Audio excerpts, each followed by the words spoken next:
over to the Work for Permission farm. I think we're gonna slip into this new blind Casey and I've been sitting. Zeb and I put it up a few days ago, or what was that? Maybe a week ago, maybe 5 or I don't know, 5. It was like 4 or 5 days ago. Yeah. It wasn't too long after. And Casey and I, we started hunting it right after.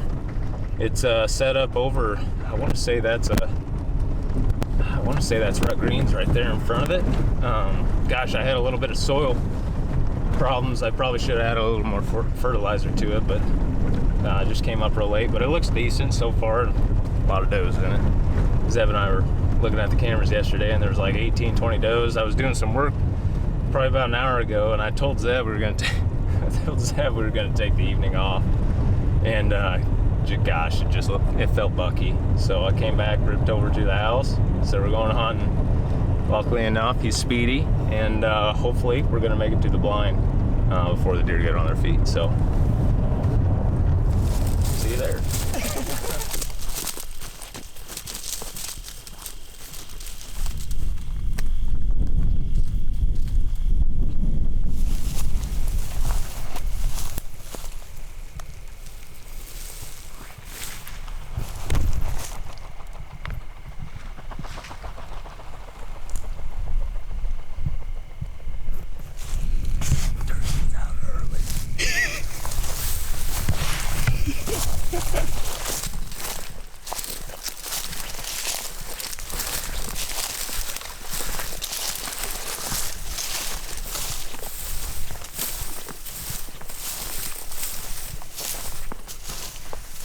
Rocking and rolling, made it to the blind, and finally got set up. I don't even know what time it is.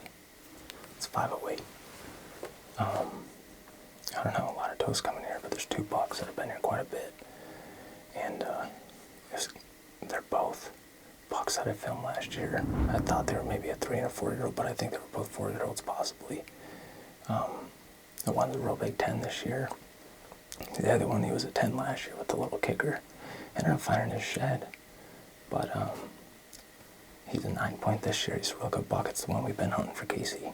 So we just came out here just to lay eyes. We got a southwest wind. It's perfect. It's going right back over these beans and through the ozonics out the door. The other day, Casey and I sat in here. It was 86 degrees, and we had deer on every side of the blind, right under the blind, and the ozonics full of them. So sit back and see what happens. I'd really love to see a buck come in here and work this scrape, that tree that Casey and I put in the other day.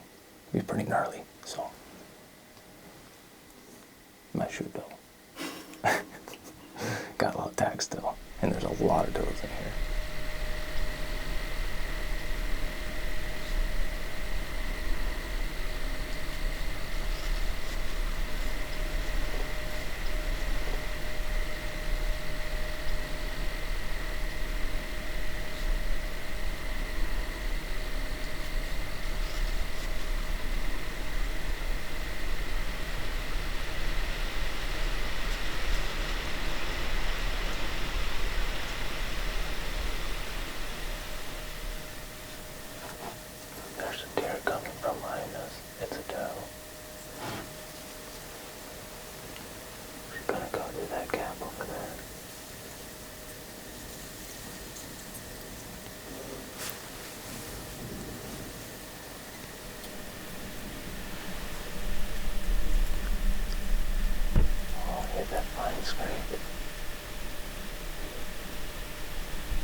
He's chasing these does.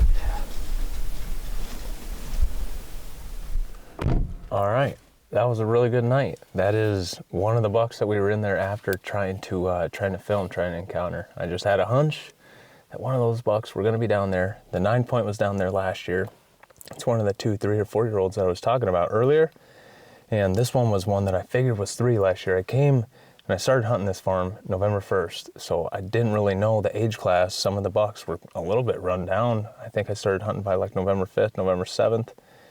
And gosh, he's a stud. He's one that I'm really excited for next year. Probably my top target. I love big typicals, and I think that he's going to do something special. So still waiting on the right one. Casey's coming down tomorrow night, and then we're going to get after it on Friday. I think we're going to bust out the DSD, and I think we're going to put on a show for Casey. So, yeah, see you on the next one.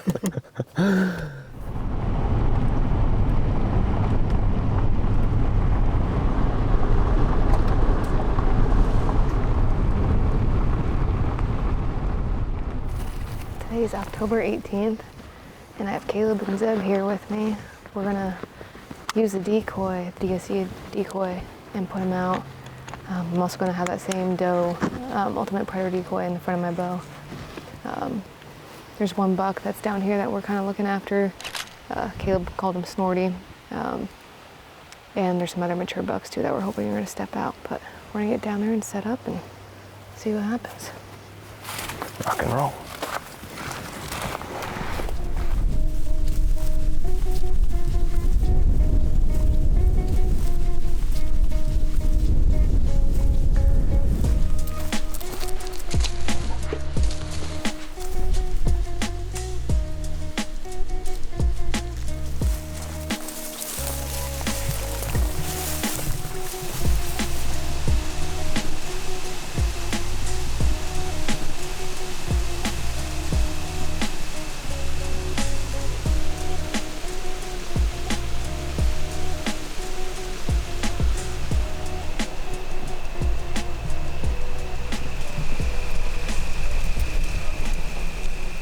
We're already set up.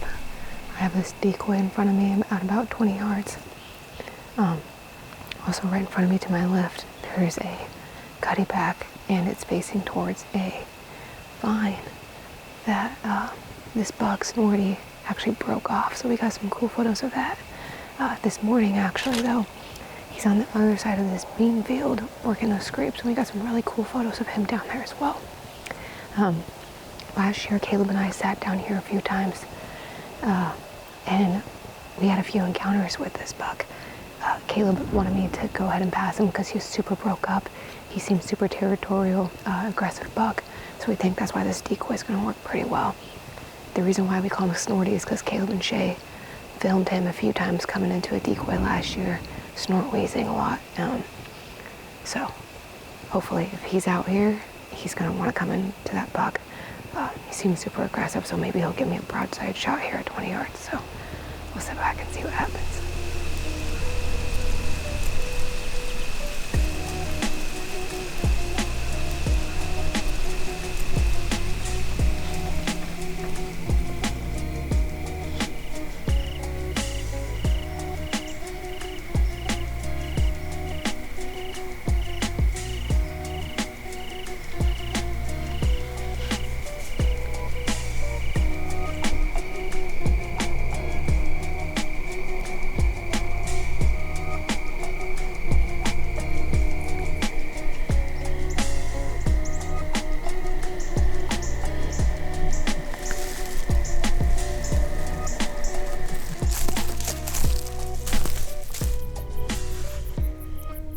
That was a pretty good sit. Saw some does and a smaller buck, probably about a 2-year-old. Worked his way off. Had a couple does in front of us in the field, but nothing mature came out. We're gonna try again tomorrow and see what happens. All right, it's October 21st, and we wrapped up a few more hunts with Casey this past few days. Ended up seeing a doe and 2 fawns just about every morning and afternoon that we sat, but things have been really slow. I think this really dry weather, the full moon, I think it's got things messed up this year. And a little update for myself, I've lost the last big target that we had down here on the work to permission farm. The clean 10 is what we've been calling him. He is no longer. He has succumbed to EHD, and gosh, it just feels like I'm kind of in the stage where I was last year around the 29th of October, where everything's dead. But the matter of fact is, there's plenty of time left in season. There's a lot of deer that still made it through. We're just looking for the right one. And I mean, I am being a little bit picky right now as well, just because there's a lot of time left, guys. So if you're seeing HD, don't get down about it. There's a lot of season left. But as far as these weeks coming up, we're about to see pre-rut activity super hard here in the next week, maybe two. Let's see, what is today? Yeah, in the next week, October 28th, be a week from today. That time of the year, it seems like the afternoon locations anyway, what I see is the bucks keying in on locations where there are a lot of does. When I think about a lot of does in an afternoon sit, I'm thinking of my best food sources. Where are these deer flowing out from their bedding? Where are they ending up? Where's their destination? I need to know that location, because that's where you should be sitting in this next week. I can recall, you know, the River Bottom Farm, Collins and I used to sit down there all the time. We used to have 30, 40, 50 does come out almost every night, and we had several times where, gosh, old 10, that time of year, he'd be marching out and present an opportunity. But that's one location that's worked really well for me. I think I'm gonna key in on some of these plots down here then, but as far as the public goes back home, I think it got hit by EHD as well. Waiting on a weld to get fixed up on the boat. Otherwise we might be canoeing, but we did get a really nice deer out there on the public ground.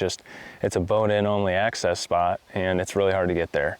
So we also got a giant up in Wisconsin. I cannot wait to go up there. Just kind of thinking about it through my head right now, though. The reason we're not going up is because we're not going to see that all day movement. If it's such a high hike up, such a high hike back down, I can't justify doing that twice a day. Right, Zeb? That would suck. But we're gonna wait till, you know, we get rut activity and the deer are moving all day. So that's the plan going forward. Appreciate you guys watching. Next week, expect a lot more action. We're about to sit a lot more. Things are gonna start heating up here soon. So thanks for watching, guys. See you on the next one.